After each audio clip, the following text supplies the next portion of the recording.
This video is for going from vertex form to standard form and then from standard form to vertex form. So what we're going to do first is we're going to go from vertex form to standard form. So to do this, you just need to FOIL what's inside the parentheses, what's being squared. And so if you write that out, it would look, x plus 3 squared would look like x plus 3 times x plus 3. And then we have that minus 5. So if we FOIL, we do the first. So the first are the x's, so we would have x squared. Outside would be the x and the 3, so we would have plus 3x.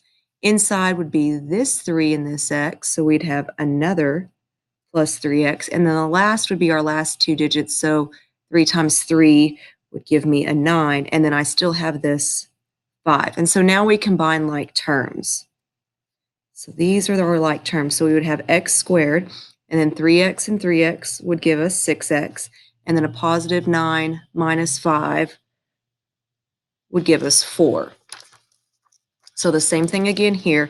We've got a negative this time, though, which will change everything in here. So we always do exponents first. And so you can even cap this off with another big bracket.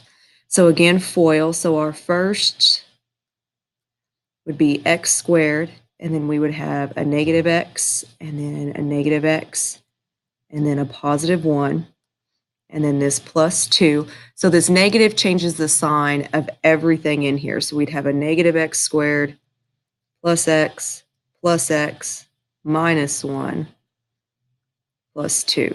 So combine your like terms. So negative x squared, we would have 2 x's, and then a negative 1 and a positive 2 gives us a positive 1.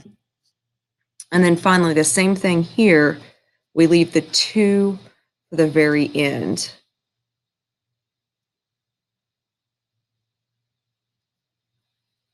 So if we FOIL, our first would give us an x squared, and then our outside would give us a negative 2x, our inside would give us another negative 2x, and then negative 2 times negative 2 is a positive 4. This time we have to multiply everything by 2, though. So we would have 2x squared and minus 4x plus 8 minus 3. Same thing, you still have to combine like terms. And so we'd have 2x squared, a negative 4x, and a negative 4x gives us this negative 8. And then 8 minus 3 would give us that 5. All right, so to go from standard form into vertex form, we need to find our h and our k. So what we're finding is our vertex.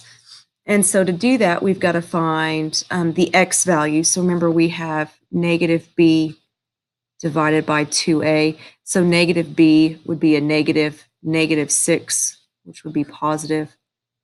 And then a would be 1. So our x would be 3. And if we take this 3 and we plug it into our equation up here, because this has already been converted for you.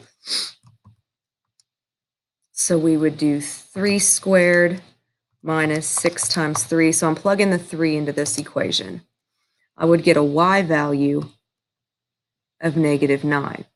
And so vertex form would be x minus 3. So remember, you flip-flop it. So if it's a positive 3 here, you'd do minus 3 here.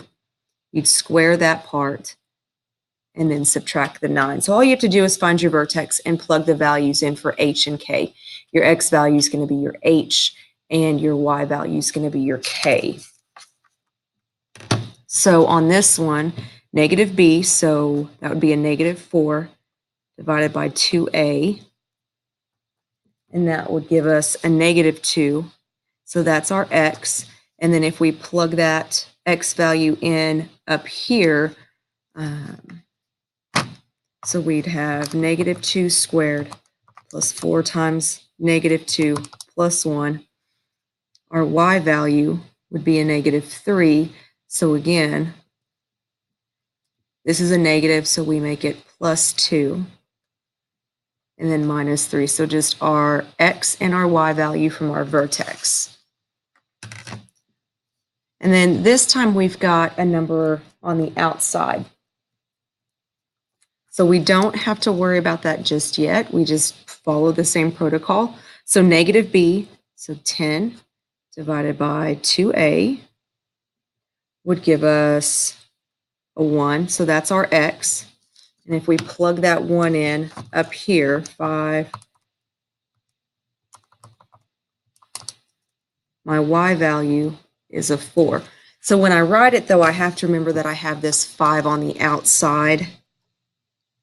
So that gets factored out. So there's my x value.